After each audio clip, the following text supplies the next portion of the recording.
Hi friends, आज तो मन करता है बस आपसे ही बातें करूं। బొద్దింకల పేరు పెట్టుకున్న మీరు బొద్దింకల కంటే కూడా నీచమైన వార్రా, మీరేం జంజీల్రా అని డైరెక్ట్ గా చెప్పనక్కర్లేదు. భారతీయ సాంప్రదాయం ప్రకారం సహనంతో సంయమనంతో శత్రువునైనా క్షమించే సుగుణంతో మాట్లాడి కూడా చెప్పవచ్చు. మోడీ గారు ఈ దేశాన్ని నడిపించే సారథి.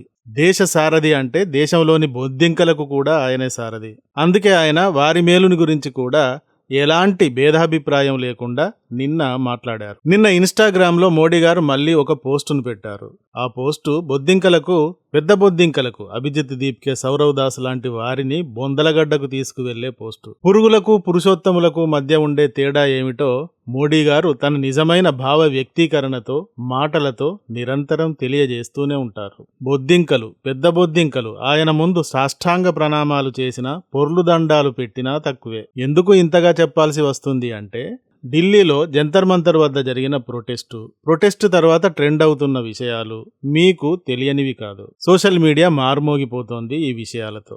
నీట్ పేపర్ లీక్ గురించి ప్రొటెస్ట్ జరిగింది. ప్రభుత్వం వారి ప్రొటెస్ట్ న్యాయమైనదే అని అంగీకరించి వారి డిమాండ్లన్నీ తీర్చింది. వారు కోరిన దానికంటే 10 రెట్లు ఎక్కువ తీర్చింది. నీట్ లీక్ గురించి ఆందోళన చేసి మైలేజ్ సాధించిన కాంగ్రెస్ అండ్ ప్రతిపక్షాలు అదే నీట్ బిల్లుని వ్యతిరేకించినా ప్రభుత్వమే గట్టిగా నిలబడి, విద్యార్థుల పక్షాన నిలబడి బిల్ని పాస్ చేసింది. అయితే ఈ నీట్ నిరసనల్లో కొందరు అమ్మాయిలు, మరికొందరు అగంతకులు మోడీ గారి తల్లిని పచ్చి బూతులతో తిట్లకు లంకించుకున్నారు. బహుశా రెడ్ లైట్ ఏరియాలో కూడా ఇలాంటి బూతులు వినబడవేమో. పాపం వారి వృత్తులు వారు చేసుకుంటూ ఉంటారు. కానీ డిగ్రీలు చదివాం, పీజీలు చేశాం అని చెప్పుకొని రోడ్డెక్కిన వీళ్లు మాత్రం అంత నీచంగా మాట్లాడారు. ఇక్కడ ఇలాంటి అమ్మాయిలను చూసిన మనకు భవిష్యత్తు భయంకరంగా కనబడుతుంది. రేపటి పౌరులు ఇంత బూతుగాళ్లుగా తయారవుతారా అని. ఇక ఇందుకు సంబంధించిన వీడియోలు సోషల్ మీడియా నిండా కనబడుతున్నాయి కాబట్టి అలా బూతులు కక్కిన, బూతు డ్యాన్సులు చేసిన వారిని గురించి, వారి మాటలను గురించి ప్రత్యేకించి ఇప్పుడు మనం చెప్పుకోనవసరం లేదు. మీరు చూశారు, నేను చూశాను. సమాజం సిగ్గుపడి తలదించుకునేలా, చీత్కరించుకునేలా అక్కడ మాట్లాడారు కొందరైతే. తమ ప్రైవేటు భాగాలను చూపించారు కొందరు. ఇక వీళ్ళని ఎవరితో పోల్చాలి? రెడ్ లైట్ ఏరియాతో పోల్చవచ్చంటారా? పోల్చితే వాళ్ళు, మేము ఇలా అసహ్యంగా ఎవరినైనా ఎందుకు తిడతాం, డబ్బులిస్తే ఎవరినైనా ఎందుకు తిడతాం ఇలా అంటారేమో. అంత అసహ్యంగా అమ్మాయిలు అక్కడ మాట్లాడారు, ప్రవర్తించారు. అక్కడ వీళ్ళను చూసి వీళ్ళ అమ్మాయిలు, వీళ్ళ భవిష్యత్తు నిర్మాతలు అని భయమేస్తుంది. కానీ మోడీ గారు వీళ్ళందరినీ క్షమించేశారు. ఆయన నిన్నటి పోస్టులో ఏమన్నారో చూడండి. ఇటీవలి విద్యార్థుల నిరసనల సందర్భంగా కొందరు నా మీద అసభ్యకరమైన వ్యాఖ్యలు చేశారు. అయినా కూడా వారిని క్షమిస్తున్నాను. తప్పుల నుండి వారు నేర్చుకోవాలి. వారి ఉజ్వల భవిష్యత్తును నేను కోరుకుంటున్నాను.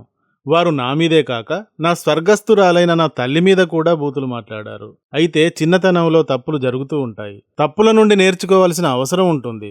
బాల్యం అంటే ఇలాగే ఉంటుంది. సమాజంలో ఉన్న ఆక్రోశాన్ని నేను అర్థం చేసుకోగలను. ఇది కల్చరల్ షాక్ లాంటిది. కానీ వీళ్ళంతా మన పిల్లలు. వీళ్లను కోర్టుల చుట్టూ తిప్పించడం, శిక్షించడం వంటి వాటి వల్ల సమాజంలోని పరిస్థితులను మనం మార్చలేం. కాబట్టి నేను వాళ్లను క్షమించాలి అని అనుకుంటున్నాను. దీనిని సమాజం కూడా అర్థం చేసుకోవాలి. ఈ పిల్లలకు నేను పిలిపిస్తున్నా, రండి అందరం కలిసి దేశం కోసం పనిచేద్దాం. దేశం ముందుకు వెళుతోంది, మీరు కూడా ముందడుగు వేయాలి అంటూ మోడీ గారు పోస్టును పెట్టారు. మోడీ గారు ఏమిటో, ఆయన ఈ దేశంలోని పిల్లల పట్ల ఏ భావనతో ఉన్నారో, దేశాన్ని ఎలా ముందుకు తీసుకుపోవాలి అన్న భావంతో ఉన్నారో, ఆ భావంతోనే ఒక వెనకడుగు వేశారేమో అని అంతా అంటున్నప్పటికీ కూడా తగ్గిపోయి వారి డిమాండ్లను అంగీకరించారు. ఎందుకు? ఈ పిల్లలంతా నా పిల్లలే అని ఆయన అనుకున్నారు కాబట్టి. ఈ విషయాన్నే ఈ సందర్భంగా ఆయన వ్యక్తీకరించారు. ఈ పోస్టుతోనైనా అర్థం చేసుకోవాలి. జంతర్ మంతర్లో ఎవరైతే మోడీ గారిని, ఆయన తల్లి గారిని బూతులతో తిట్టారో, అలా ఇంకే దేశంలోనైనా అయితే వాళ్ళు ఈ పాటికి ఏ ఇరానో, ఇరాకో, సౌదీ లాంటి ఏ దేశాలో అయితే పైకే పోయేవారు. కేసులు కాదు, విచారణ కాదు. కానీ ఇక్కడ చూడండి, మన ప్రధాని ఎంత గొప్పగా వ్యవహరిస్తున్నారో. దేశం గురించి, దేశంలోని ప్రతి దాని గురించి ఎంతలా వివేకంగా ఆలోచిస్తున్నారో. ఇది భారతీయ విధానం. ఆ విధానాన్ని తన ప్రతి కదలికలోనూ కూడా ఆయన వ్యక్తం చేస్తూ ఉంటారు. వ్యక్తం చేశారు ఈ సందర్భంగా కూడా. ఇదే విషయంగా బొద్దింకలు ఎలా వాగాయో కూడా మనం చూశాం.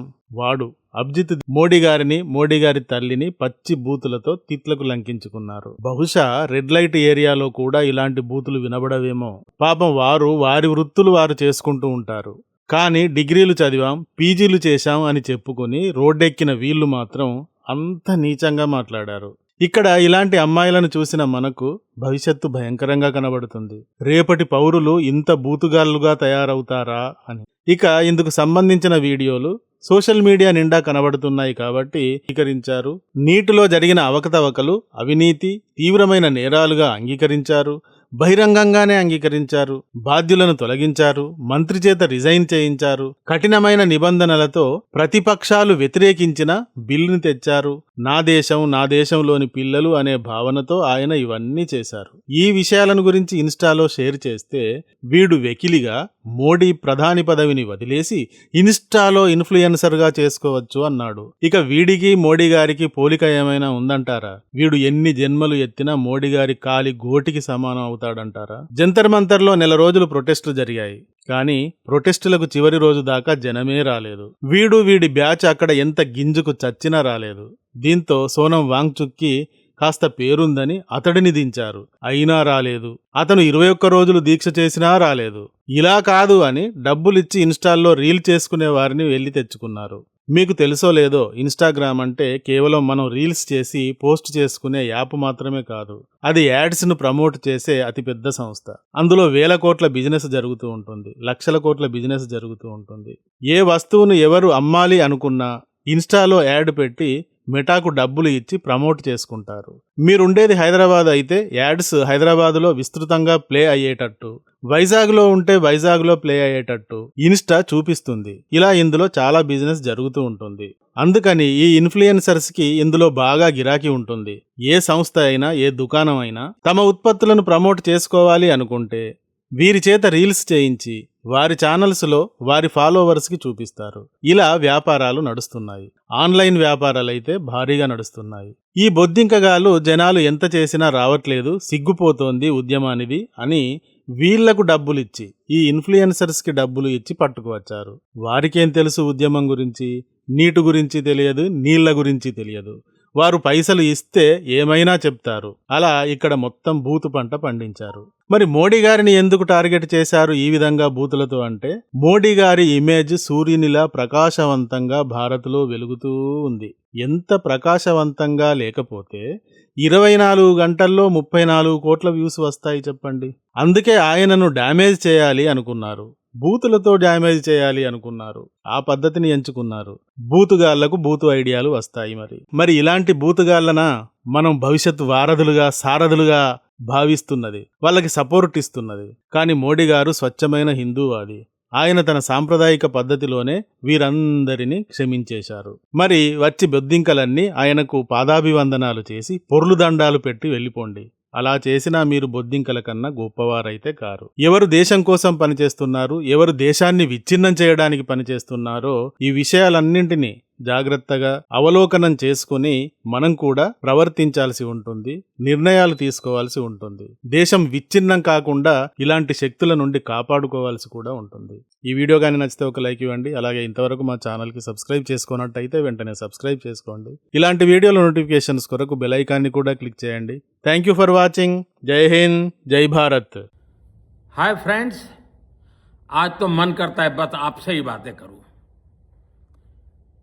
जंतर मंतर पर जो कुछ भी हुआ देश और दुनिया ने देखा है।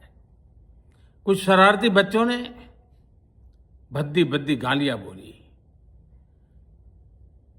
किसी भी सभ्य समाज को शोभा न दे ऐसे शब्दों का प्रयोग किया गया। मुझे तो गालियां दी गई, मेरी स्वर्गीय माता को भी गालियां दी गई। न जाने कितना भद्दा स्वरूप था। लेकिन मैं आज बात करना चाहता हूं कि बचपन में गलतियां होती हैं और बचपन में गलतियों से सुधरने का अवसर भी होता है, और यही तो बचपना है। और इसलिए मैं समाज के अंदर जो आक्रोश है उसको भली भांति समझ सकता हूं। एक कल्चरल शॉक है कि हमारी बेटियां इस प्रकार की भाषा कैसे बोल सकती हैं। लेकिन समय है इन बच्चों को गले लगा करके राह दिखाने का। ये गुमराह बच्चे हैं, उनको राह दिखाना हमारा काम है। उनको सजा देना, अदालतों के चक्कर कटवाना, समाज में उनको प्रताड़ित करना, इससे हम परिस्थितियां नहीं बदल पाएंगे। मैं उन्हें माफ करना चाहता हूं। समाज भी मेरी इस बात को स्वीकार करे, क्योंकि मेरे मन में एक ही भाव है। कभी कभी दांतों तले हमारी जीभ आ जाती है, खून निकल आता है, लेकिन हम दांत तोड़ते नहीं हैं, क्योंकि दांत भी हमारे हैं, जीभ भी हमारी है, बच्चे भी हमारे हैं। उन्हें राह दिखाना हमारा काम है। गुमराह को राह दिखाना कठिन होता है, लेकिन कठिन काम हमको करना है। और इसलिए आओ, मैं इन बच्चों को कहता हूं, बच्चों आओ, हम देश के लिए साथ मिलकर के आगे बढ़े, कुछ नया सीखें, गलतियों से भी सीखें, अपने सपनों को लेकर के चल पड़े। देश बहुत आगे बढ़ रहा है, आगे बढ़ने वाला है, और आपका भी आगे बढ़ना निश्चित हो, यही मेरा सपना है। मैं आपके लिए जीता हूं, आपके उज्जवल भविष्य के लिए खपता हूं। आओ, हम मिलकर के देश को आगे बढ़ाएं। बहुत बहुत धन्यवाद दोस्तों। बस आओ, गलतियों से सीखो, आगे बढ़ो। Hi friends,